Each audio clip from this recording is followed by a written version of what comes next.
Welcome everyone to the third of our Manchester Turing project series. So if you don't know me, I'm Magnus Rattray and I'm Director of the Institute for Data Science and AI at Manchester. And I'm also the lead for Manchester's relationship with the Turing Institute. So Manchester joined the Turing Institute almost 3 years ago now, I think. And as part of joining the Turing Institute, we had some Turing Fellows, and those Fellows had projects. And in this session of 4 retrospectives, we're hearing from our Fellows with Turing projects to hear about what they've done and how that project money was used. And it's a quite diverse bunch today. So we've got Dave Topping from Environmental Sciences, we've got Darren Price from Physics, and Caroline J from Computer Science. So lots of different stuff. And I think first up is Dave Topping. Oh, before Dave starts, I should say the talks are going to be about 20 to 25 minutes, and then there'll be 5 to 10 minutes questions after each one. If you want to ask a question, you can put it in the chat and I can ask it, or I can ask you to ask it. Or there's not such a huge audience, you can probably just turn on your mic and talk as well. Without further ado, let's hear from Dave Topping. And Dave's got a great title here. There's something in the air, exploring methods for better understanding the source of airborne particulate matter. Brilliant. Great. Thank you, Magnus. Yeah, it's kind of like a terrible song title in some ways, isn't it? Let me just pull up the relevant window. So hopefully you can all see the slides now. I can just see. That works. Great, cool. Okay, thanks everyone. Yes, thanks for attending. Hope you're all well. It's kind of the talk is a very brief window into a range of activities centered on better understanding the source of airborne particulate matter. I'm also the type of person that will always sneak in a slight modification to a title after I've had it approved as well. So I've also mentioned impact there because I think it better contextualizes some of the work that we have. It's a very diverse area of research and cross-council in nature. And the good thing about some of the Turing activities really is it's starting to provide a bridge for those truly cross-UKRI activities, which is really nice. So hopefully some of the work I'll present here will give some evidence of that. Lots of people involved, 2 people in particular for some of the work presented here, Ian Crawford and Tom Bannon. Not here today. Ian is normally grappling with an instrument on an aircraft, and Tom's normally grappling with the council and their street furniture to implement air quality networks. Okay, so structure of the talk is I'll give a quick background as to why does the work exist, and this touches on some of the core facilities that generate the data that we're working with. The second part, the really proof of concept work that the Turing-funded was looking at better classifying, in particular, biological aerosols, but it forms part of a wider focus on general particulate matter. And this took place early last year, so putting my excuses in already. A lot of the work does rely on access to labs that we've not had, but nonetheless, there's some exciting output, which I'll show you here. Thirdly, I'd like to talk about, the delivering the data for community engagement. We focus heavily on using the data in a more intelligent way from a research perspective, but a lot of this will be driven by community engagement at a policy level as well. And then I'll end on some of the future directions. Okay, so a bit of a background. I'm sure you're all familiar with air quality being a global problem, and it has regional challenges, both in the physical and chemical makeup of pollution, but also the policies that we need to implement to bring about change. In recent years, there's been growing attention to air quality and the levels that cohorts of the population are subject to. And when I talk about air quality, we're talking about it's being dictated by gaseous and particulate components in the atmosphere. And the composition of the atmosphere is driven by both natural and human-generated emissions. Particulate matter is a key component of the air we breathe, and you may have come across the metric PM2.5, which measures the total mass of particulate matter smaller than 2.5 microns. And that's a useful cutoff point from the perspective of particulates getting into our lungs. And it's useful, of course, for various epidemiological studies. 1 second, you can still see my screen, right? But research is now pointing to a significant differential impacts from what is in PM2.5. And this changes according to the source and the conditions of the atmosphere. What I've got on this slide is just an example percentage contribution to PM2.5, giving a broad overview of the different sector contributions. And whilst total concentrations will vary globally, there's clearly a change. There's clearly a dependency on the local environment and the conditions. But the point that the same PM2.5 levels from transport or industry will have a different health impact from the same level from waves breaking on the coast, for example. So we need to know what's in PM2.5 so we can also investigate the impact of interventions and personal choices. So the data provides us with a changing fingerprint of PM2.5, and the figures I put on the pictures I put on these slides show a range of different contributions. The bottom right showing obviously the increasing trend that is wood burners at homes, which is becoming a growing problem in the UK, and that contributes to PM2.5 levels as well. The global pandemic has given us an unfortunate insight into PM2.5 response to drastic changes in our behaviour. You'll have seen media reports where during the first series of lockdowns globally, a reduction in PM driven by the reduction in industrial capacity led to, for example, the Himalayas being clearly visible for the first time in living memory from the North Indian plains. And such substantial improvements were not seen across Europe, possibly because of the different mitigation strategies to curb the spread of the virus, but also the result of the very different air pollution environments. And in fact, interrogating PM2.5 from Manchester showed that there was no change from a 5-year average during the first lockdown.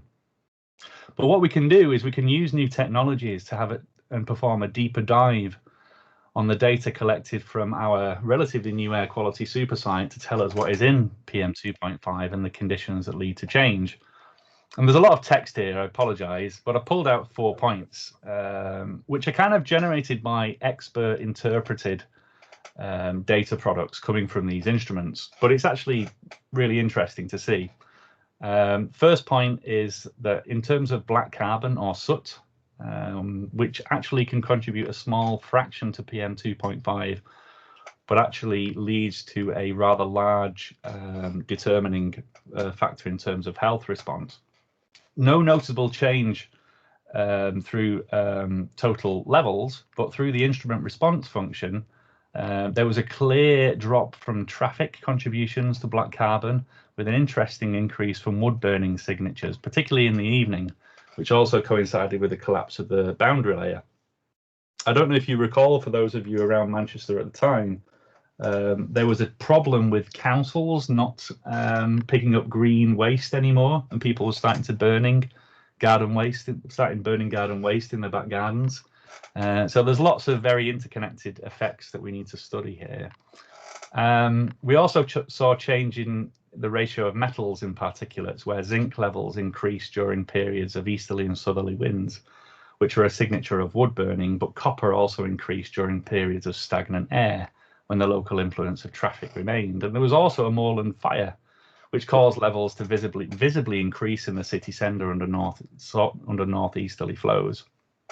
And also persistent levels of ammonium nitrate and ammonium sulfate, which are age particles, and were again found during easterly winds, pointing to a contribution from probably agricultural sources. Okay, so knowing what's in the particles is really important for understanding where these things are coming from. But a lot of this work is, like I said before, expert-led. We need to move towards exploiting more data products that we get from a range of different facilities, which I'll talk about shortly. And also, I've put in the bottom of this slide, we also, during the study, looked at using time series forecasting techniques to give us an idea of what's the business as usual levels expected during the lockdown conditions combined with a regional model. And there's still lots of work here. Basically, the red line is the measured NO2, nitrogen dioxide at Piccadilly. The green is that predicted using a simple time series technique, the profit model developed by the Facebook team. Take-home messages: when you include traffic as an additional regressor, you can capture the trend, but there's lots of devil in the detail here. And where there were spikes during early April, it did not capture it according to the Met conditions we weren't feeding into the model. So there's lots of things we can do with the data that's available, but where do we get the data from? Well, there's existing infrastructure that provides data on a range of scales and with a range of information on what pollution is. On the left-hand side, there's the AURN network, and this is a network of stations placed in a range of rural to roadside locations across the UK. The data is openly accessible. In the middle, but that gives you total PM 2.5. It doesn't tell you what's in there largely. In the middle, we have facilities that the Natural Environment Research Council have invested a lot of money in. And they're designed to give us those detailed fingerprints of particulate matter with instruments based on ground-based platforms or on airborne platforms. So they typically respond to a range of different projects, either in the UK or globally. And as I've said a few times, this data requires often manual expert interpretation to classify particulate types, and there's a range of technologies deployed here. EPSRC contributions on the right-hand side include, for example, the urban observatories. And we are one of the urban observatories, a network of 6 universities in the UK. And that really adds to this piece in the sense that it brings in, for example, the facilities around networks of sensors, low-cost sensors, monitoring traffic, footfall, so on and so forth. So it really provides this wider picture for us. But how do we take some of this data forward, and how do we better exploit some of these fingerprints I keep referring to that come from a range of different instrumentations? So for the second part of the talk, I will focus on work we did during a Turing project that was funded last year for moving from detection of biological particulates through to delivering that information in near real time. So what are bioaerosols? Well, they're actually often neglected in the broader narrative of PM in the atmosphere. For those of you with hay fever, I'm sure you disagree. But nonetheless, detecting bioaerosols is important not only for immediate health effects, but also for quantifying the impacts of, for example, urban greening. We know that planting male trees in urban environments looks great, and it gives us a sense of well-being, but also can lead to increase in pollen levels. And as we spend more time indoors, how does exposure to mold impact on our health? So what we've got listed on this slide is a range of different bioaerosols. We have pollens, fungal spores, and bacteria that the instruments I'm talking about here, or will talk about, focus on detecting. We don't go down to the level of detecting individual viruses. You would have heard by now, I'm pretty sure. The scale gives you an idea of the type of aerosol particles, particulate matter, that's in the atmosphere and the size ranges they have. So you can see that pollens typically are larger than 2.5 microns. They go up to anywhere up to 100 microns. Traditionally, how we monitor pollen is through manual techniques, and it provides typically daily counts where someone will actually count pollen grains on a tape that's collected by a drum, and that's reported over a few sparse locations in the UK. Online detection technologies have been developed that exploit the fact that in bioaerosols there's various fluorophores, and they have particular morphological aspects, so size and shapes. And what these instruments do then, they actually measure the ultraviolet induced fluorescent response. So they give us this spectral fingerprint, which we then need to convert into different particulate types. And the more recent instruments combine that with either a scattering image, or in this instance, for this instrument, a holographic image of the particles. So what we did then was work with the instrument manufacturer, Swiss Ems, and the instrument Polano to move through, which is essentially a classification problem, to then deliver the UK's first, believe it or not, real-time pollen detection facility, which is now delivering data through our open portal and Manchester Eye. And this slide is very briefly capturing that workflow. It's a two-stage classification procedure. Because pollens, intact pollens, have a particularly smooth convex shape, you can first use that as the first filter to discriminate between pollens and other particles. And then an architecture based on VGC16 then used laboratory experiments on known pollen types to then build a classifier on board. And then the development of an API connects that instrument, which is running constantly at the moment at the FIRS site, which is in Fallowfield, to deliver that. So we're really happy with that. I mean, that's as a UK first, we were quite chuffed about that, and hopefully that can be scaled. But of course, not everyone has access to these instruments, which are not very cheap. So how do we take this work forward? And I would say very happy. I haven't provided much details here, but happy to talk about that if people have any questions. Well, we were due, and we are now due, to go to the laboratories in Porton Down to look at a range of bio-aerosol types. The previous slide classifies pollens according to their morphological features, but does not exploit the fluorescence data. And as I said before, we're also interested in fungal spores and bacteria. So we're looking at a range of techniques to now actually move this classification capability to detecting those specific types of particles. But this is part of a wider piece. I mean, a lot of the similar technologies do not have as much information as the Polano, but they're cheaper. So really what we're looking to is, can we move to solutions that tell us how much information we need for a fairly robust classification, but also can we explore other data products from instruments that are looking at, for example, organic aerosol particles, so non-biological particles. And typically when you run these instruments in a field campaign, you're left with hundreds of gigabytes of data. And it's very hard to study in the lab to know what to look for in the first place. The classification of all potential components in non-biological particles is probably still less than 50–60%. Okay, so we still need to know what are we seeing that we've not detected before. Okay, so we're profiling a range of techniques that have existed for a while, and I've listed two here: deep embedded clustering and learning embedding space for clustering, to really apply those techniques to ambient data sets, and then again use this expert interpretation to see, you know, what specific clusters are appearing under different ambient conditions, and then use that to inform, right, we need to go back to the lab now to actually try and make specific classification of those types. So it's ongoing work for sure.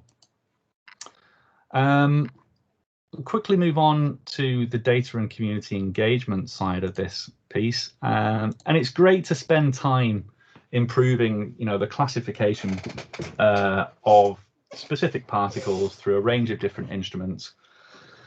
But of course, that information has to be used at some stage, and there's been a boom in delivering data through various open platforms to communities.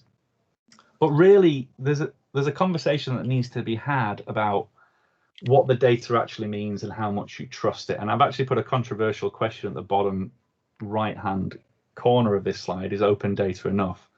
When it comes to air quality, there can be huge tensions between public communities and interventions that are planned primarily because it affects traffic. And this can be a really pitched battle where communities do not really see the value of road closures and other things. And there was an instance actually during the Urban Observatory project where a single data stream was released prior to a low traffic neighborhood scheme being implemented. Community groups searching for open data to try and judge for themselves the impact of that intervention.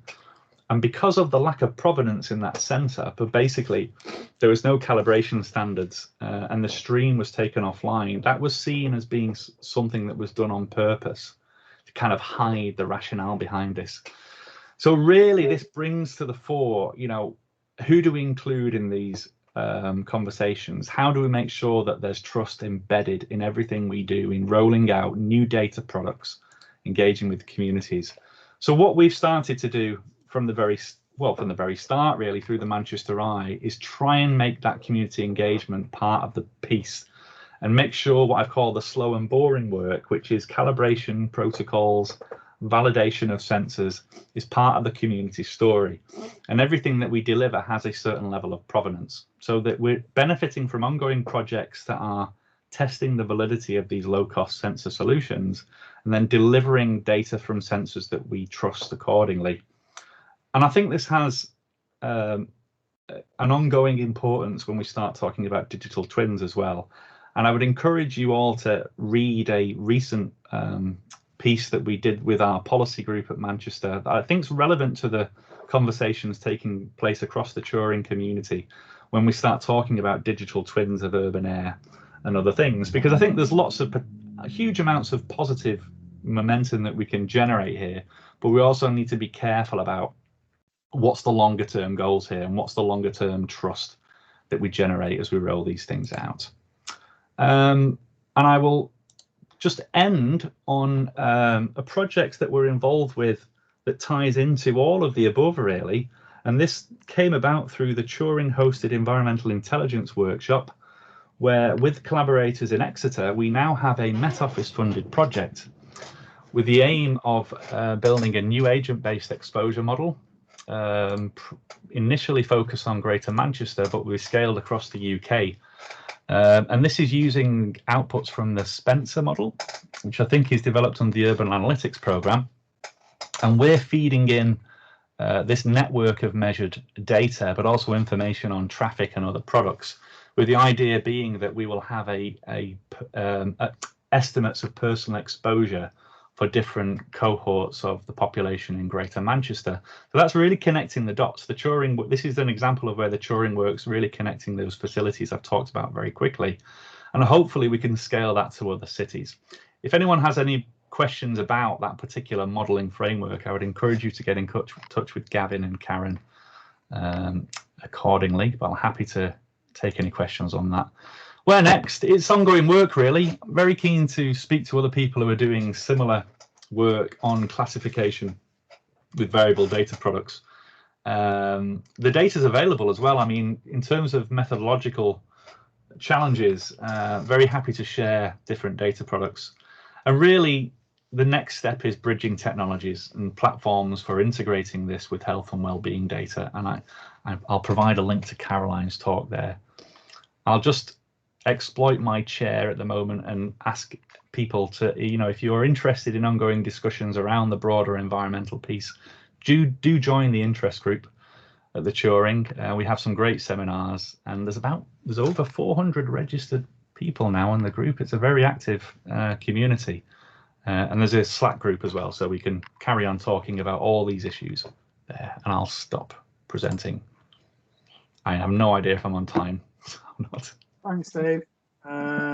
Yes, roughly on time. Great.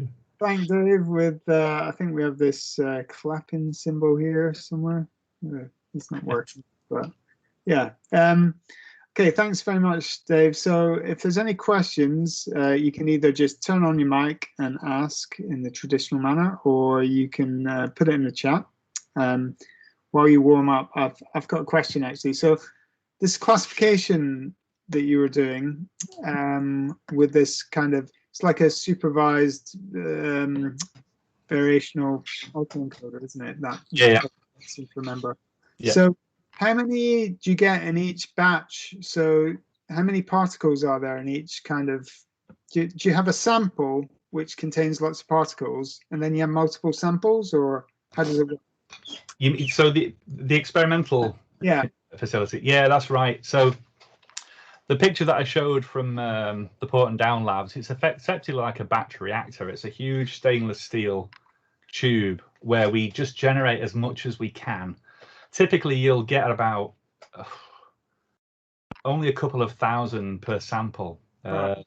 It costs about, so we'd like to collect fresh pollens But to generate things like bacteria, fungal spores, you're kind of restricted to what samples you can work with. And, sorry, can I just ask you that? It's very similar to single cell data that we have, where you have a sample and then you have multiple samples, and each sample has, like in our case, tens of thousands of cells or hundreds of thousands of cells, but you've got thousands of these. Yeah. You get, like, technically, are there batch effects between the samples, and do you do any correction for that? Like, if you put them all into that autoencoder, do you find a batch effect in the clustering as well? No, not yet. I mean, what we apply kind of standard augmentation techniques to the classifiers. The thing that we're more worried about at the moment, to be honest, is we still don't know how the response changes between a very fresh sample of, say, pollen and a pollen that's been dried out. Because when you buy pollens, they're dried, they're desiccated. And we know that in the atmosphere, under high humidity environments, we see pollen fragments because you get an osmotic pressure that bursts them. So we're more, I think at the moment, the challenge for us is still to get a consistent kind of a consistent sample, really, and then make sure that we use the appropriate augmentation techniques to kind of build as much of a robustness in the classifier as possible. I'm not sure if that answers your question. No, it's just because we see big batch effects in that type of approach. So we have to do batch correction between each of the samples. But it's quite difficult because the number in each class is different in every sample because the samples are different. So you can't do naive batch correction. You've got to rebalance the classes. And it's yeah, for pollens at least, you probably get a between 20-30% variation in number between batches. Not huge. No. No. We have entirely missing cell types and things like that. So well, yeah. I mean, I'd say that on the pollens that we can get our hand on, we are missing pollens that are relevant for the UK, and we're speaking with botanists at the moment to try and get our hands on fresh samples. So the reason I know about that model is because I'm supervising a PhD student on the Wellcome Trust program with the Turing, and they just submitted a conference paper where they generalized that to multiple views. So you don't just have a class, you have other things as well. So if you're interested in a generalization of that model, I can put you in touch with that person. Definitely. And I think if there's anyone doing work on kind of the deep embedded clustering techniques, because like I said in the talk, you know, when we're applying these techniques to 200 gigabytes of 6-month data of everything that we collect, I mean, that's the size of data you can't do agglomerative clustering on. You've got to run something that's quick and easy to interpret. So we're trying to move the products to a k-means friendly space. I know we want more powerful techniques, but still nonetheless something that gives us information but also allows us to do rapid analysis. That's Sorry, I've humped the questions. Sorry. Yeah. Is anybody got another question from Dave other than me? No, everyone's. It was obviously completely clear. Or completely vague. Yeah. Thanks very much for that. And next up is Darren Price from physics. And Darren is going to talk about developing machine learning enabled tools for experimental design, statistical modeling, and scientific discovery in the physical sciences. So it sounds like a really great overview. So over to you, Darren. Hi, hopefully you can hear me and see my slides. Yeah, that's good. Okay, good. Right, yes, so I sort of also edited the talk title a little bit to trim it down for the purposes of this, but yes, great to be able to speak to you today about the work we've been doing with the Turing.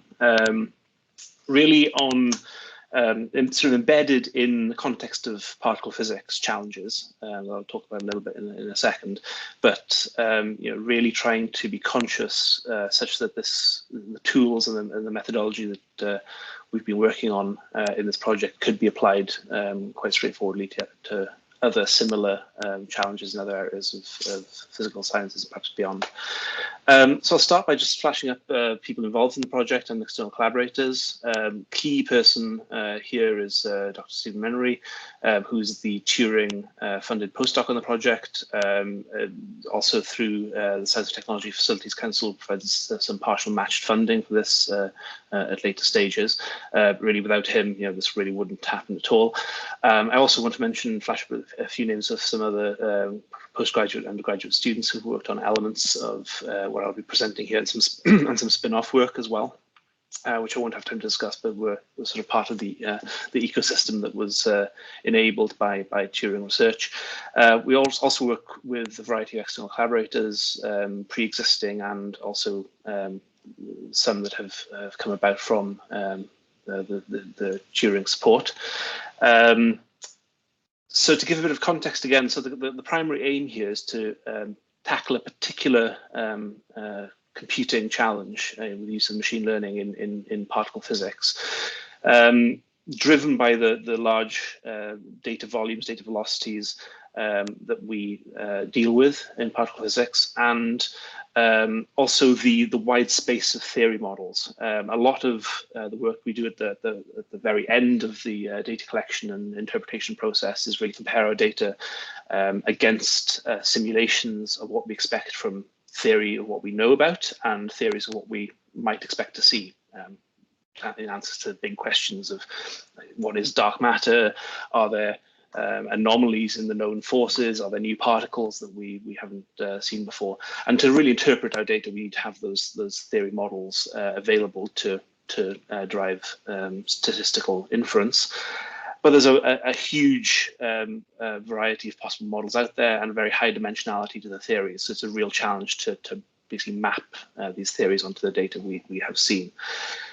So the aim here is to help with that process, and in particular derive machine learning techniques that can really enhance our ability to efficiently simulate physical processes that we see in our particle colliders, that give us the data that we then want to infer information about nature from, maximize our ability and effectiveness to make statistical inference, to maximize the amount of theory models we can compare, and also to optimize our experimental design. If we can have machine learning models that know about physical processes, that know about the theory models we're interested in studying, can we use machine learning to act as a scientific advisor in a way to augment the domain knowledge of a particle physicist or another scientist, and give them a prod in the right direction about information that they may have overlooked.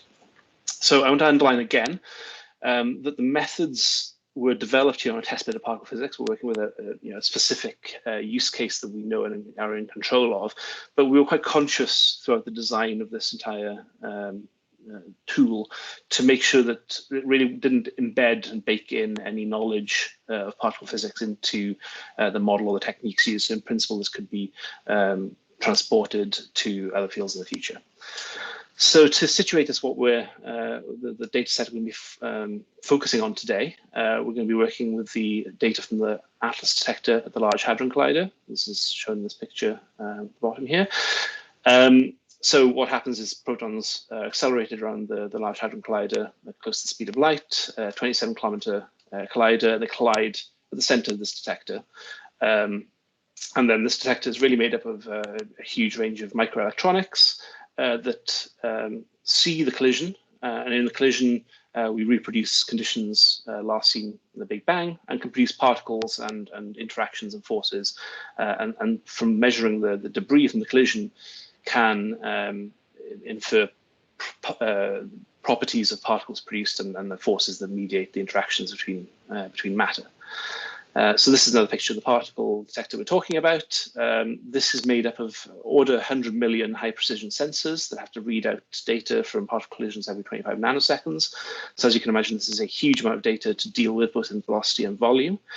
And there's a lot of machine learning challenges and a lot of activity in going from reading out and dealing with that data to moving from very raw data of electronic signals in various aspects of the detectors through to more meaningful things like reconstructing, identifying known particles, trajectories, and higher level information.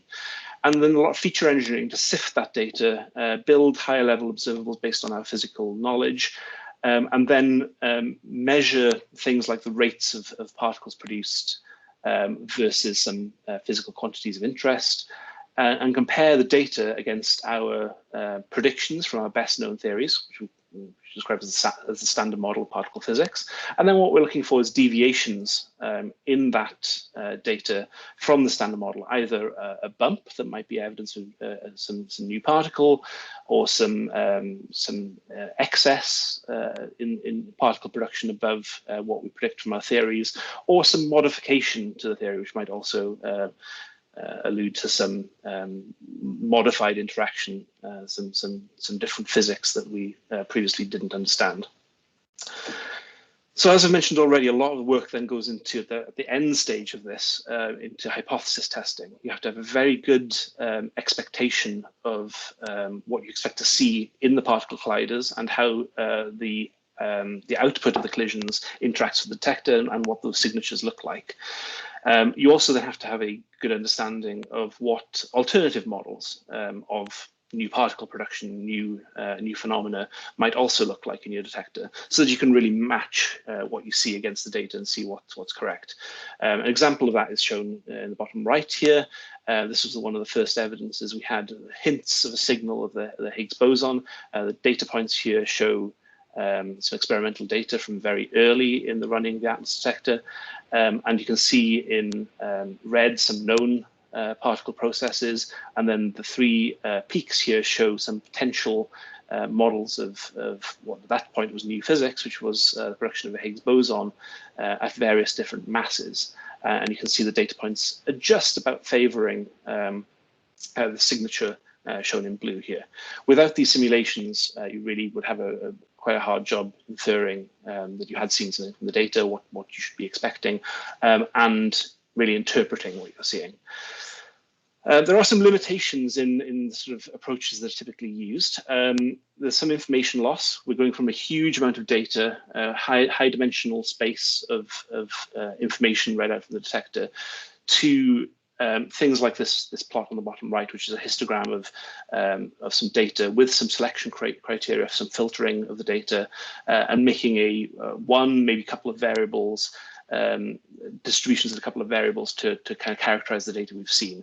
So we are losing some information in these procedures. That's also just to deal with the data rates we have to handle.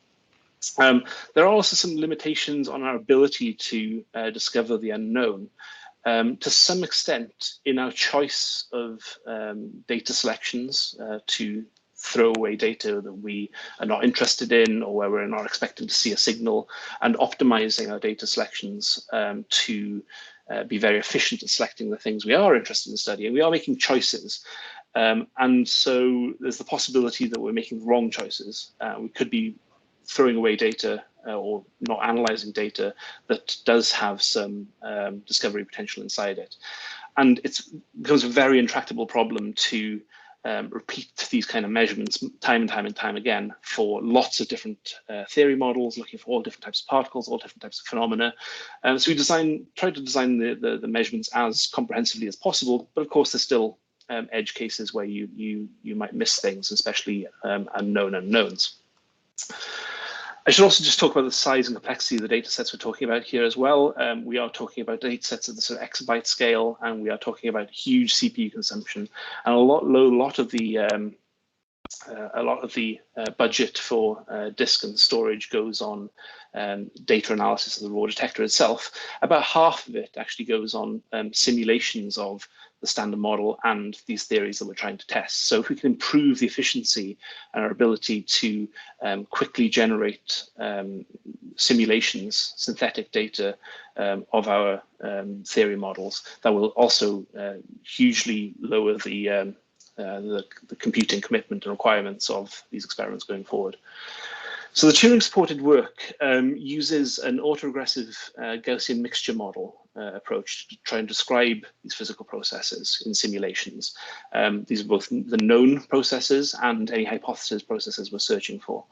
And the idea is here that this approach can describe probability densities of where these particle processes show up in a very high dimensional space without the need for binning the data explicitly in histograms or applying any restrictive pre-selections. It's very flexible and maximizes the information that's contained.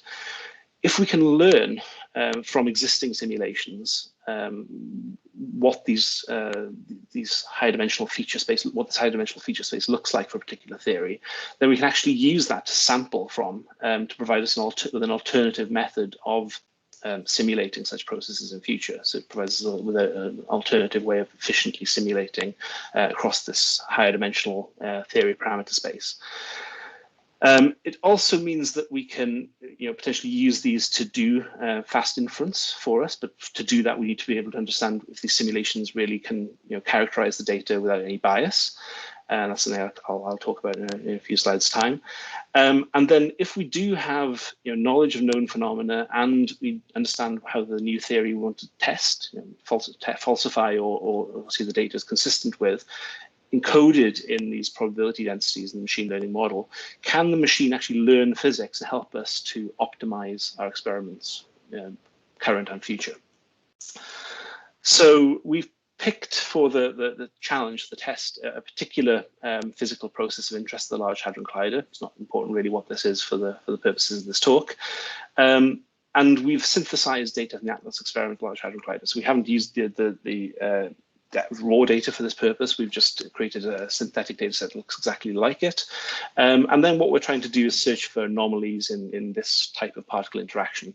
And we do this in a particular theory framework called the SMEFT, which just very conveniently characterizes any kind of anomalies for us in a set of real valued coefficients. So if all these are 0, it's the standard model. There's no unknown physics in the data set. If these values go off 0 in particular ways, then we're seeing some new phenomena that we haven't seen before, and these numbers give us a way to parameterize and characterize what exactly that new phenomena is.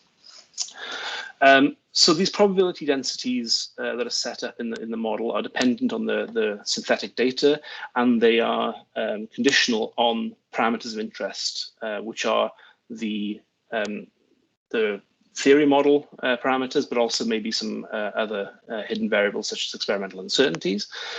We use this Gaussian mixture model approach. A few difficulties with that are that GMMs typically model smooth turn-offs at boundaries, and the data can actually have very hard cutoffs. This can be limitations on the extent of the detector coverage. You might be able to read particles out to a certain angle and then nothing when there's no detector there. You might have a minimum threshold below which particle energies can't be measured, so that provides a hard cutoff. So a lot of work was put into how we can still use Gaussian mixture models, but deal with this limitation that we have hard cutoffs in the data. Another important requirement of this model is that variations of these theta parameters introduce deformations to the kinematic distributions we actually measure in data, and our model has to be expressive enough to capture that, and that requires a lot of very narrow overlapping Gaussian modes, so that we can really completely characterize any deformations we expect to see in the data. So to deal with these hard physical boundaries, what we do, and this is one example for one physical variable shown on the left-hand side here in red, is we take our physical observable, this is the probability density versus some kinematic variable, in this case it's an angle, and you can see these hard boundaries that exist that are physically motivated, which we want to get rid of. So a lot of work has gone into deriving a projection, which I won't go into the details of here, to project this onto from the physical space onto a latent space that removes these physical boundaries, hard boundaries, and smooths them out such that this data can be described by a set of narrow Gaussian modes. Important thing to highlight here is there's one tunable parameter in here. This is important that it's so simple yet so expressive, in that this tunable hyperparameter f really allows us to describe any kind of kinematic distribution that we see in the data, or any probability density that we see in any kind of data set at all. And you can tune this this parameter f such that you get a good description of the data with these Gaussian modes, and then you know you can move forward. So it really allows a lot of flexibility in the model. There's really nothing about the model here that's specific to this data set that we're studying. So having implemented that projection from the latent space onto from the physical space onto the latent space, we can see on the right-hand side here how good this network is doing at describing the data. So the data is shown by the gray histogram in this case, and you can see the dashed black line showing what the model has learned.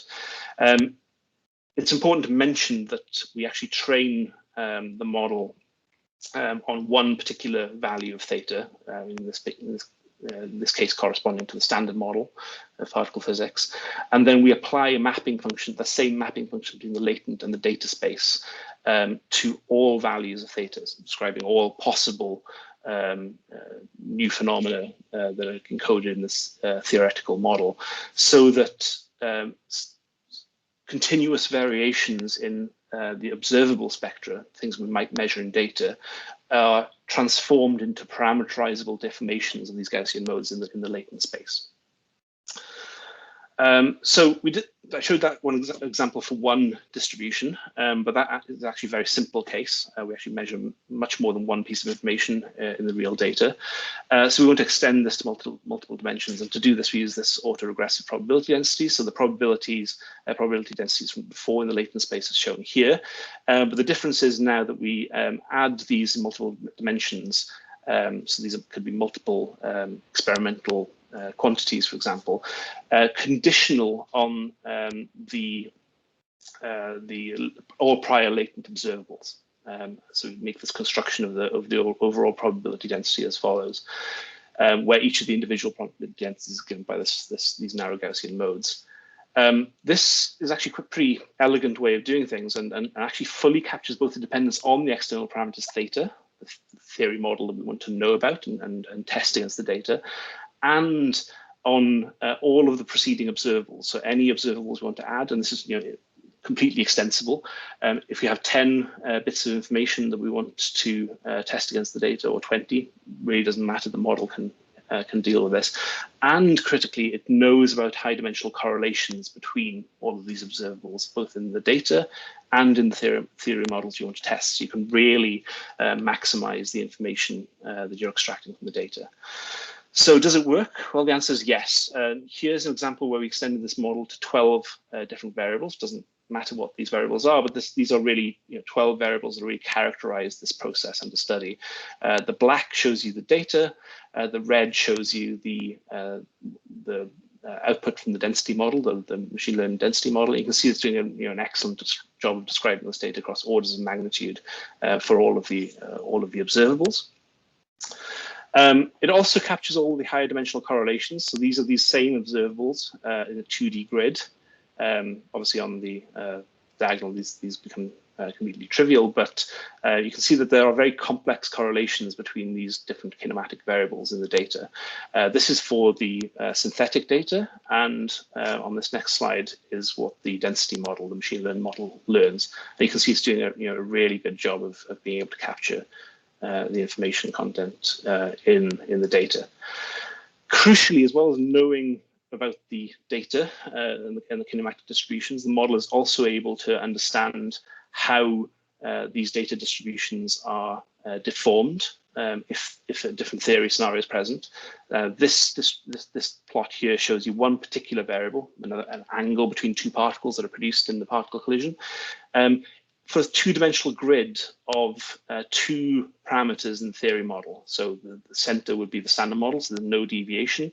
And then as you go off the center, what you're looking at is how the synthetic data in black and how the machine learned model in red deform the standard model predictions to the alternative model predicted by a theory. So it's really capturing as well, not just the kinematic distributions themselves and the correlations, but also this information about how a modification to the theory, which could be present in data, would modify these spectra.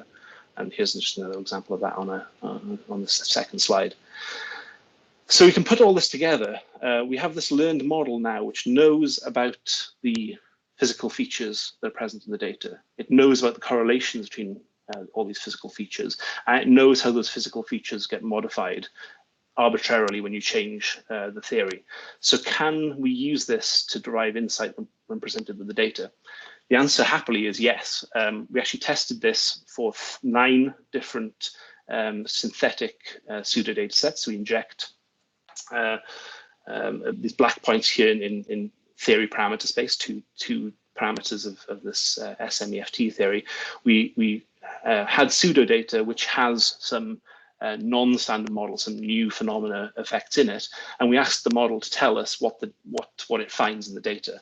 And the blue cross and the blue contours showing the confidence levels show you what the results of the data inference were. So you can see it's in all cases managing to tell us from the data what we knew, but this tells us a lot about its ability to infer knowledge when it's given data. So it is really learning. Going further than that, then we can also use this now to design optimal experiments. So we discussed an isolated physical process. In reality, we have multiple processes we need to disentangle from the data. Here we have a learned model which knows a lot of information about that physical process. But if we extend the training to all possible processes that could occur in these particle collisions, could we use this model to help us design optimal experimental measurements instead of requiring the physicist to put on selections on the data, pre-selections on the data to end up with a plot on the right-hand side, to sort of make a cost-benefit judgment between efficiency of reconstructing the signal you're interested in trying to find versus processes that you know all about. Can we use this model to do this? So yes is the answer. We extend this model where we can we can train the machine learning model on one process and another process, or one process and a new phenomena process, and let the model tell us what variables are important to be able to best distinguish the process of interest from all the other processes that exist, and really tell us what is the most optimal measurement we can perform. So these are 4 example distributions here, 4 experimental quantities we can measure in data. And what this top row shows you is that by the scatter, shows you across all the different model variations. A large scatter means that there's a lot of information content, whereas a small scatter means that you can't really use the data in that region to distinguish between the 2 models under test. So broadly speaking, what this is showing us is that low values of this variable don't provide us with any useful information. High values have a lot of discriminating power. Higher values still don't have much discriminating power, and that's mainly because of a lack of data in these really high regions. It also tells us that although this is a potentially discriminating variable, if we cut around this region and exclude this low discriminating data, that'll help us a lot. Measuring this quantity as a histogram, as it's binned on the bottom here, doesn't necessarily give us a lot of discrimination power. It's quite flat in this variable. Although this quantity over here, you can see there's a lot of structure.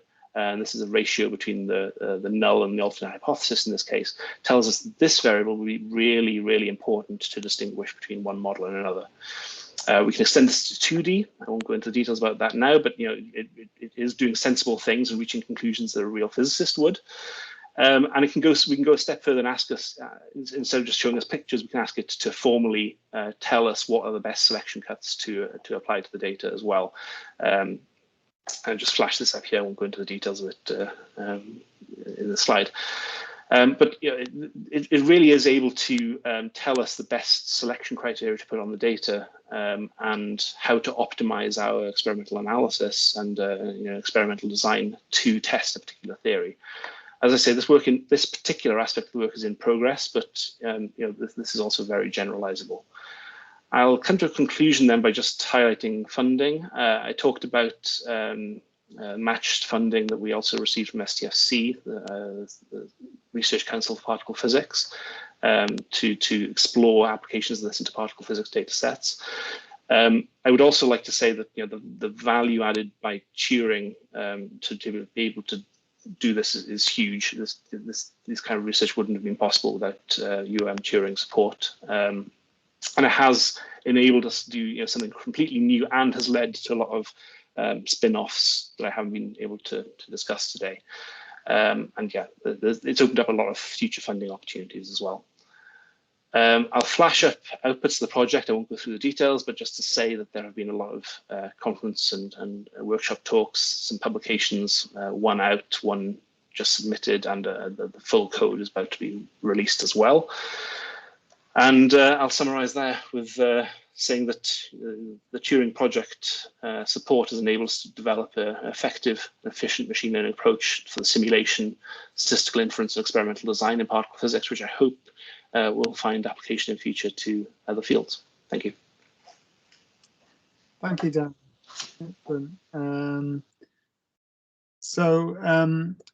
We've got a question from Sami Kaski. Maybe Sami, the best thing is just to ask it in words, verbally. Sure. Yeah. Thanks for the great talk. So, yeah, what I missed is that how do you express what the physicist knows to begin with? I mean, that you need in order to distinguish insights from what is already known. So it's the assumption that the physicist is able to express the model that they have in the beginning, and then you are explaining or exploring with the experimental design whatever deviations there are from that model. Yeah, so there's possible extensions of this. Of course, we try to keep it relatively tractable, I would say, in this case. But what the input to the model is has some physicist insight already, and I think this is a good example of this on this slide, slide 17.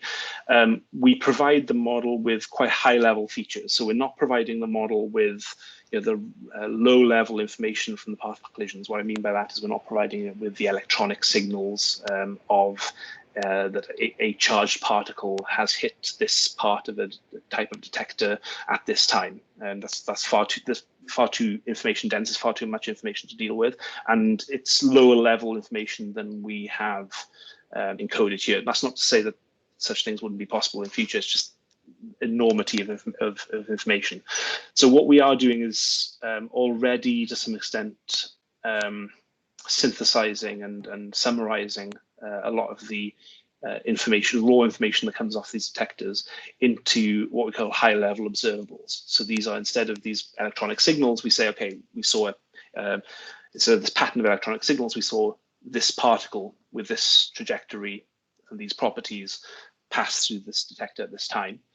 And that might be, for example, this quantity here is the transverse momentum of some particular type of particle, or it might be the angles between two types of particle of interest. So we are dramatically reducing the amount of information that comes off the detector to what we give the model to, in this case, a dozen or so high-level observables to try to synthesize as best possible that information, with the knowledge that these quantities could or should be of interest to us and to the model, to be able to distinguish the phenomena that we're trying to explore. So we are giving it the distributions, we're giving it this information, essentially. We're giving it the distributions of these kinematic quantities in one dimensions and correlation information with all the other observables as well. And we're telling the model how these deform as you traverse the theory space of all possible parameters. Yeah, thanks a lot. So maybe those could be elicited in some way as well. But yeah, that's a different research topic. I agree. Yeah, thanks. Yeah, so you could broaden this. Yeah, you could to include more information. As I say, there's nothing stopping you from having, instead of having 12 variables, you have in 24. Just means more training, and you could go deeper and use lower level information in future potentially. Yeah. So, I mean, the density estimation is a sort of, it's a very sort of standard problem in probabilistic modeling. So what but you had to come up with something new. So what characterizes your problem that makes it not suitable for existing methods? Is it that you have a vast amount of data so that you can fit richer, so maybe the curse of dimensionality isn't hitting you perhaps as much as might be usually, or why do you need a new method? That's what I'm asking. It's two things, I think. One is, I think it's summarized really by some of my introductory slides.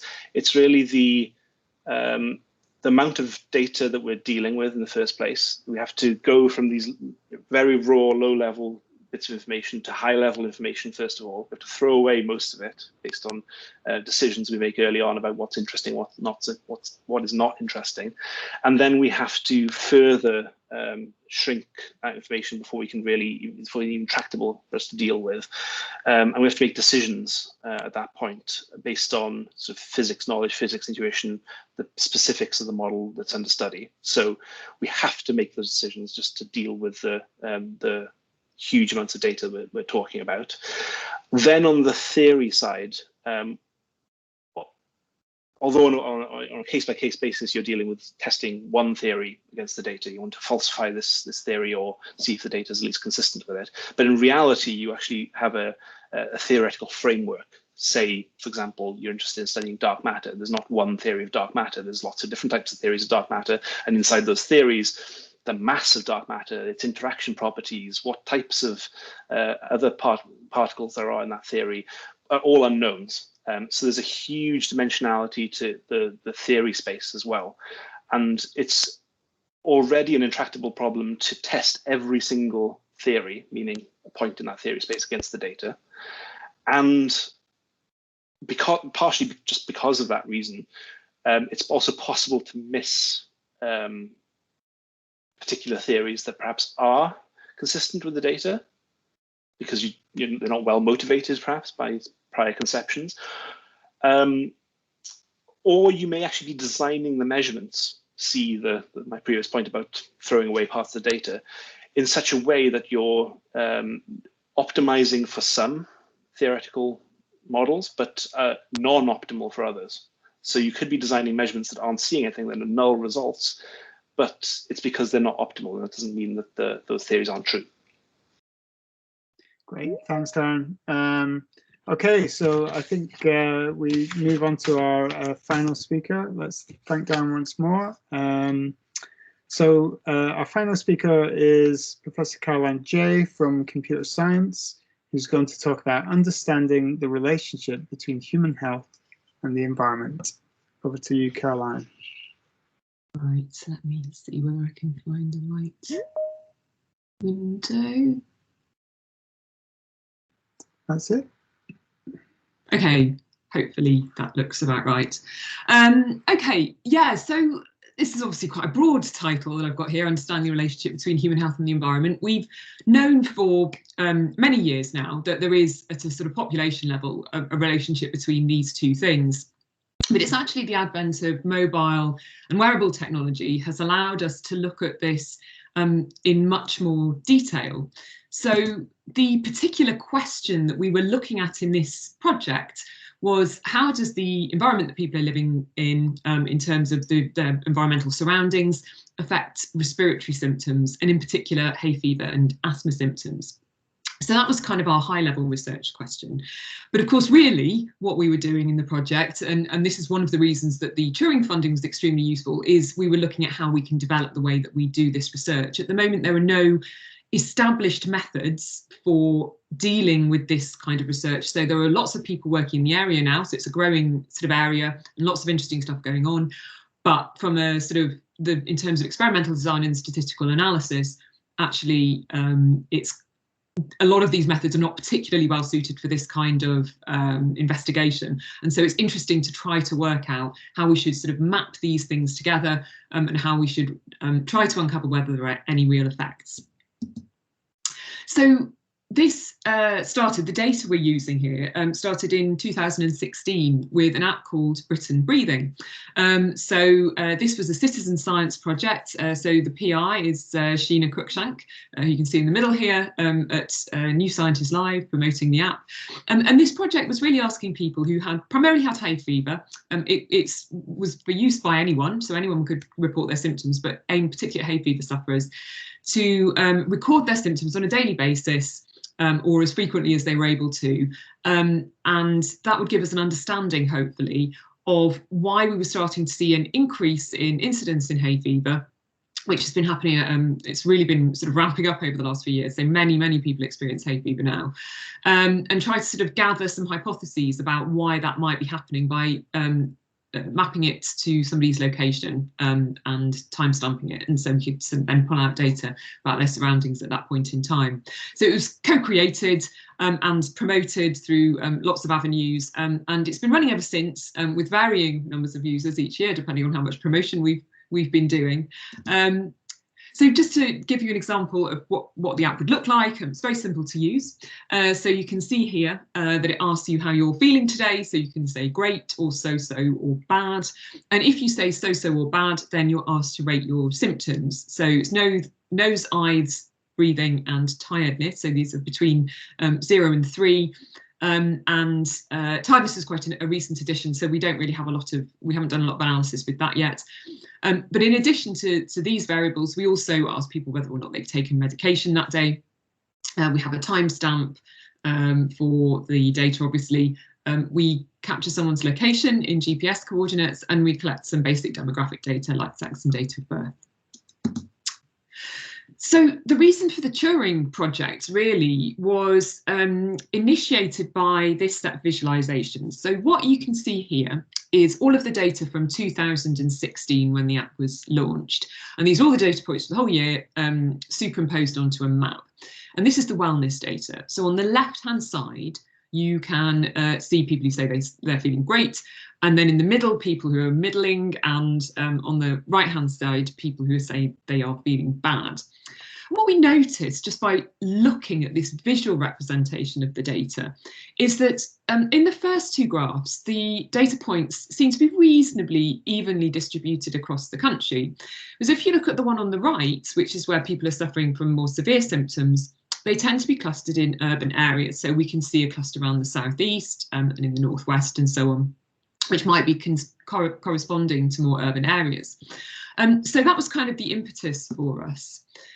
So we thought, OK, if we look at the app data and then we look at what was happening in the environment at that moment in time, in terms of weather, pollen data and air quality data, so data about various pollutants, then we might be able to start to sort of form some idea of what's going on and why people are experiencing more severe symptoms in cities.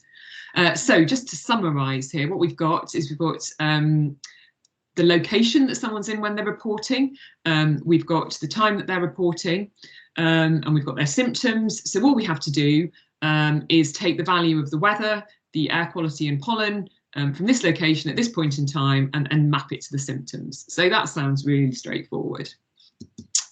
And I mean, inevitably, it is not that straightforward. So environmental data we were using, there were altogether about 35 variables, I think, that we were looking at, and these included some of the data that Dave has mentioned earlier on. So from the Automatic Urban and Rural Network, we were using things like NOx, sulfur dioxide and ozone, NO2, and then PM10 and PM2.5. We're also using data from the University of Exeter, available via their MEDME database. So this is meteorological data, air temperature, pressure, relative humidity, pollen data as well. And we also looked at land use. So this is classifying land, this is from the land use database. There are many categories in this, but we sort of categorised this as either urban or rural, so it was one or the other. So one of the reasons we collected weather data, we looked at weather data as well as air quality data, is because it really mediates what's happening with air quality. So Dave Topping was one of the investigators on the project, along with Douglas Lowe, who they are both atmospheric scientists and experts in this area, and we're looking at this kind of data. And it's clear that it's not a sort of simple relationship between what happens in the air quality in terms of what the monitoring stations are saying and what the weather is saying as well. Now, I'm not going to claim that we sort of unpicked this complexity as part of this project. We did a little bit of work on it, but you can see from this that you've obviously got, so this is NO2, I think, that we've got here, and you can see it originating from sort of more urban centres, but then certainly in the case of Manchester, you can see it's moving across the Pennines because of wind, and so you've got relatively complex relationships. So this is one area of complexity in the project. So in terms of additional issues with this kind of data, we basically find that there's a lack of data in quite a lot of aspects. So you can see here the pollen monitoring stations. So there are 12 of these, I think, in the UK. And you can see there are hundreds of miles between them.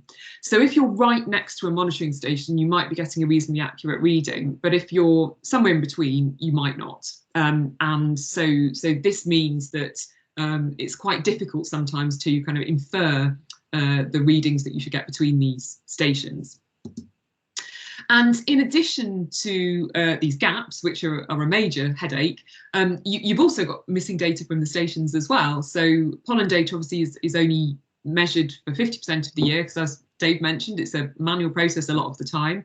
It's hard work, so we don't bother with it over the winter when there's going to be much less pollen in the atmosphere. So we've got 50% of that missing. And in terms of air quality, we have around 5 to 12% missing per pollutant. We have got 1.5 to 5.5% missing per variable in terms of the weather data. And you can see an example of the kinds of reason it's missing. So here we've got PM 2.5 along here, and you can see in 2018 there's just nothing. So this is probably, that sensor was broken that year or needed to be replaced or something like that. So we also need to think about these kinds of issues when we're looking at this. So we did a lot of work on imputing the missing values, and I won't go into the details now of this. Doug Lowe has given an excellent talk on this, and I believe he'll put details of that into the chat for anyone who's interested. And we used a combination of data from surrounding stations and the simulation as well, the EMAP simulation that you saw earlier on, which Doug has run for the UK for the years of the project, to infer basically the missing values where we needed to. One of the things we did to help with testing this is, and this a theme of the project has been providing tools and data to researchers, is build this web app. So what you can see here is again the pollen monitoring stations on the map. And what we've got in the green down here are the actual values from these stations. So what you can do with the app is you have your estimation methods running in the background. And what you can do is take out one of the sensors, run the estimation methods to give you the values that we would expect for that station given our methods. And these are shown here in red. So it gives you a way of kind of doing a sort of visual check on whether or not the data you're getting back is like way off or actually somewhere in the realms that you might expect. So you can upload your own data sets to this app, and you can also use it to explore some of the default data sets in terms of air quality that we've got in there as well. So I would say that the data cleaning and processing that we had to do for the environmental data probably took about 3/4 of the project, so about 18 months of work. And if you care to look at the GitHub and the data sets and so on we've produced, you'll be able to see why that's the case.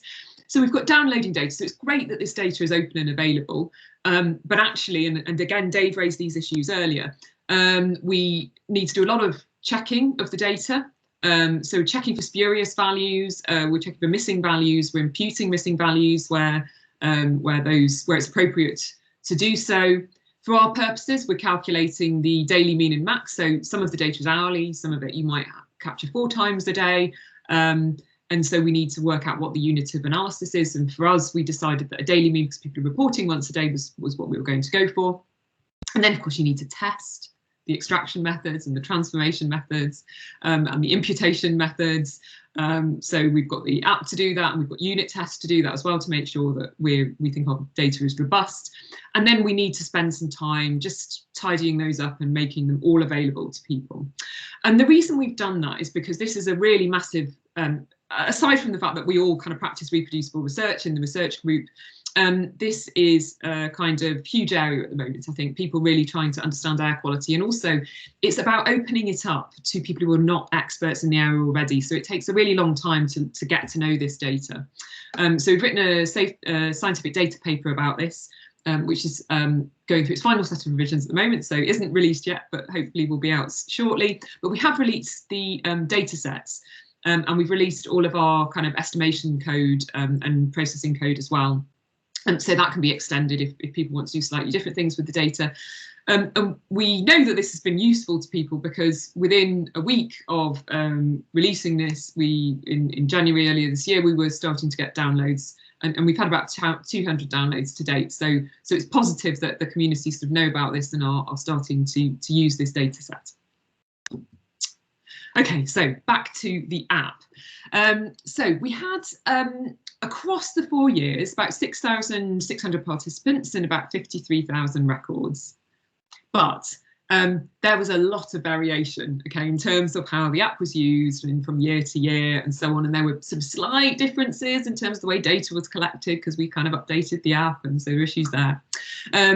We think that we have different participants in each year to a large extent. So we kind of promote it each year, and then people seem to use it for a year and drop off. There may be some people who are using different versions of the app, and they may be the same person, but we're not sure because we haven't got the identifier carrying across. The project was developed on a shoestring, so there are lots of technical issues like that we didn't quite resolve. And there's quite a lot of variation between years. So in 2016, we had many thousand downloads, but people were only reporting on average about 6 times. Whereas in later years, we have fewer people using it, but they're more committed. So we've got some average of 18 reports per user for people who are later on. And of course, we've got some users who report hundreds of times, and other people who only report once or twice. And as with most citizen science projects, that is, the number of reports is massively skewed towards the lower end. So this is something that we see very commonly in this kind of project. In terms of thinking about the data itself, there are loads of challenges we try to interpret it. So because we designed the app, you'd think that we would know what to do with the data and how to interpret it, but actually there are lots of things that kind of creep out that you think about after the fact. So, for example, are participants reporting from the place they experience symptoms? Well, we expect them to be, but they might not be. They might be reporting at the end of the day after a 60-mile commute. Can we trust data from participants who only report a handful of times? Again, this is a really live question in citizen science, and it's a bit of an open one. And where you draw that cutoff for, okay, this is an engaged user and this isn't an engaged user is to some extent a bit arbitrary. So this is another thing that we need to do more work on. And finally, and I think this is a really big one for health-related citizen science in particular, is looking at missing values. So we know with the environmental data whether it's missing or not, because it's either there or it isn't. And there is the odd case, right, where there are some values that don't look quite right, or there's a zero we might expect there not to be. So these things are always going to happen. But most of the time that's not too much of an issue. With this particular project, it is more of an issue because we don't know whether the data is missing or whether it's really zero. And the reason with this question is because over winter, we invite people to continue to report over winter, and most of them don't. We have about 3 people who report over winter. And that's because they're not experiencing symptoms. So we know that people stop reporting when they're not experiencing hay fever symptoms.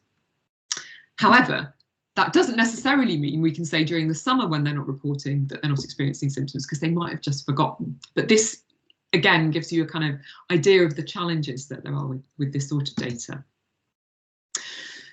So the analysis for this is ongoing. So what I'm going to do is give you a sort of overview of some of the issues that we can see with what we're doing at the moment in terms of how we're treating the data, because the way the experiment's designed and how we actually analyse the data don't necessarily map very well together.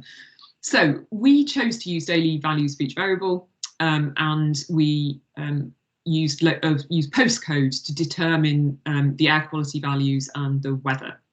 So we took the location of the participant in, mapped that to postcode, and we used the postcode as the. And there are various reasons we did that, partly to do with privacy in terms of when we were processing the data, but also it seemed a reasonable unit of analysis, and it's used by other researchers as well. And really, you would consider something like this, I think, a case crossover design, because what you're doing is you're taking the data from individuals and you're using them as their own controls. So you're saying for this person, given variations in air quality and weather, do their symptoms change? So that's ideally what you want to be doing with this kind of research. I put a question mark there because there is a difficulty with that we will come to shortly. So if we run something like a regression, and we've sort of, we've run a within subjects regression, and we've also looked at this on a sort of between subjects basis, looking at odds ratios and treating every report as an independent case. Neither of those things I think is the perfect way of dealing with it, actually. I think neither of them are the right way to do it necessarily, but we see similar things, which is basically we see a positive relationship with grass and nettle pollen, which you would expect to see, particularly grass pollen, and we also see a positive relationship with ozone. So this is where ozone levels are higher, we see more severe symptoms, and a hypothesis here could be, we know ozone causes inflammation of the respiratory tract, so that might be a reason for this. I shall return to that. And we also see that the symptoms are negatively related to humidity. And again, you know, it is known to be the case that generally speaking, hay fever is more associated with dry weather. It's easier for pollen to move around and so on. So the issue, though, with this type of analysis, where we're sort of running a regression where we're doing this on a within subjects basis because it's case crossover design, is that we don't find any effect of land use. So whether or not someone's in an urban area or a rural area doesn't appear to make a difference. And we thought this was a bit odd, because if you look at the distribution of reports, and I'll focus, I think, for the sake of timing, and these ones down here. So we've got rural reports on the left and urban reports on the right. And you can see that with rural reports, they're kind of clustered towards the lower end, and they seem to be kind of towards the middle and higher end when you're looking at urban areas. And we know that these two groups are the same. Okay, so demographically, the urban and rural groups are the same in terms of age, in terms of gender, in terms of how often they take their medication. We know that this is consistent across years. So we see a similar pattern across different years, and we know that we've got mostly different people reporting in different years. So what is going on with this? Well, we think that it's because the case crossover design doesn't work 100% when you're thinking about things like air quality. So if somebody's based in a particular place, you might expect them to experience a variation in weather. So across the British Isles, this is pretty fair to say that wherever you live, you're going to experience a variety of weather. So something like that would work. With air quality, although we know it varies a great deal on a local level, there is also a possibility that actually the air quality you experience consistently if you live in a rural area is going to be quite different to the air quality you can experience consistently or on average in an urban area. And most people tend to report from the same place. So this is sort of a between subjects variable, except we can't really treat it as between subjects variable because, you know, technically it's a within subjects variable, because we know that some people, individuals, will move from place to place. So this gives you an idea of kind of the challenges associated with this. And now we're moving forward to sort of look at this using Bootstrap Ks Tests, where we're going to be looking at the differences in distribution of these symptoms, and trying to make sense of it at the level of kind of the contribution average experience of people in these different areas, rather than at the level of the individual, which is not a typical way of doing this research, but we think that it might be one of the ways that we need to look at things in order to draw these relationships out. One final thing that I wanted to sort of mention was that a big part of this kind of research, and it's really important, is engagement with both the public and with policymakers. So we make sure that we kind of are talking to the public about the research that we're doing, we're promoting it quite a lot, and we're also involving them in the design of the app and sort of working out, how we should collect data from people. That's absolutely essential. We've done things like present it at Parliament, and we talked to MPs about it. And of course, everyone's interested in the effects of air quality on health, and we're not in the position where we can tell them a lot about that, but we are in the position where we can work with the Met Office. So Dave mentioned a project earlier with Exeter, and we're also feeding into that in terms of the EMET modelling we've done, and talking with DEFRA about how we locate air quality sensors as well. So that's another thing that we've been doing. And the final thing in terms of public engagement is that we have also recently launched a Brazil breathing app. So we're looking at this in Brazil. Unfortunately, we haven't done as much on this as we'd like, because all Brazilian universities are closed at the moment, which due to the COVID-19 pandemic, which sounds quite depressing. But if you look at our collaborator, Admir Targino's Twitter feeds and social media, you'll see him on the beach a lot. So it's not all bad, I don't think. Okay, so to summarise, what are the take-home messages from the project so far? Well, we can see these relationships at a high level, okay, when we look at the data, and they seem intuitive to us. But standard statistical methods may miss them. So we need to think really carefully about how we interpret the data within our experimental design. It's absolutely the case that the granularity we're using means we might be missing things. So I'm not convinced that the day is the right level of granularity. Okay, there are other studies running looking at sort of personal exposure from the perspective of people carrying sensors, and we need studies at every level, I think, in order to understand what's going on. It's really difficult, even when you have all the data, to draw out causality. So we have seen this association with ozone, okay, but it could just be ozone levels tend to be higher in the summer. And we see actually when we look at odds ratios that NOx is negatively associated with this, and that tends to be higher in the winter. And so it could be actually that what we're just seeing is an artifact of these things happening to be higher or lower, coinciding or not with the pollen seasons. Dave also mentioned male trees in his talk. So when we look at these effects in urban areas, is it down to air quality, or is it just that more male trees are planted there? So that's another thing, another kind of example of a confounding variable, which makes it challenging to understand what's going on. And the final thing is that we've got to consider human behaviour and context, right? That is the most important thing here. We know that things like missing data are a major challenge for understanding symptom data. It's much easier to deal with these things when we're looking at external environmental variables than it is when we think about human behaviour. And so all of these problems are not going to go away, but user-centred design and maintenance of apps for these kinds of studies absolutely essential, and so that is the thing that we are going to be focusing on going forward. And with that, I will answer any questions in the remaining minute that we have left. Thanks, Caroline. I think you started a bit late, so you were actually on time, but I allowed too much questioning earlier. So okay, so thanks so much for that. I'm just trying to get my applause thing to work.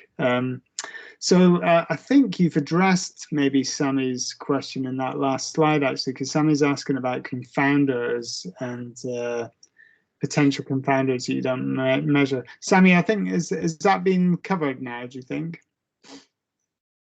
To a sufficient extent, yeah. I think you covered it. Thanks. Okay. Richard has a question about whether you've considered geographical and temporal weighted regression. Richard, I don't know if you want to say that in a clearer way. Yes, well, it's a particular technique rather than just doing a global regression model, which will miss a lot of variation because of the geography of things. Whether you'd apply GWR, as it's known, to the data, and there's a version now where you can account for time as well to see if there are any temporal influences. Yeah, so no, we haven't done that yet, and this is absolutely, I think, what we need to be looking at going forward. So we have really only just started with the analysis of the symptom data, and I think that kind of approach sounds like the kind of thing that we should be looking at.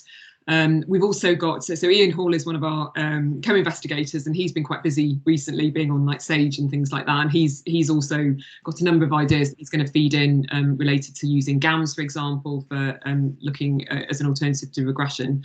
And so, yeah, so it'd be interesting to chat to you about that, Richard, actually, as well, because this isn't, that's kind of not my area, and I think probably getting your input on that would be really helpful. Yeah, happy to help. Yeah. Right, and David Schultz, who's involved in the Cloudy with a Chance of Pain study, has mentioned that, and so it looks like they had a lot of the same issues which he's raised. And I don't know, David, if you're here, if you want to say anything specific, or if it's just more of a comment.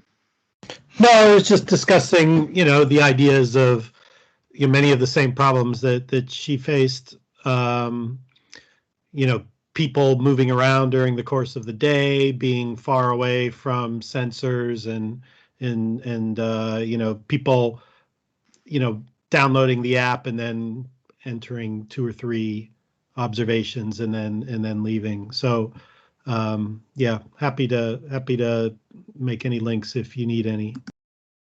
Yeah, thanks, David, actually. I mean, so the Cloudy work's been really useful to us, and it's been reassuring as well to see that you're experiencing the same problems, and also that you've made progress with those. So yes, yeah, it's I believe some of our research software engineers are talking to members of your team actually at the moment about analysis methods. Right. Okay, well, I think we've come to the end of the session. If anyone has any questions for the 3 speakers, then I'm sure they'll be happy to reply by email. Just contact them and ask them anything specific. Often I think of a good question about half an hour after the meeting, so that's kind of standard. All that remains is just to thank everyone once more. David's done it with a massive thumb here, so any kind of thing that you can find on the screen to say thank you, or you can even clap. And thanks everyone. And the final Turing Fellow Talks will be next week, so see everyone again then. And thank you.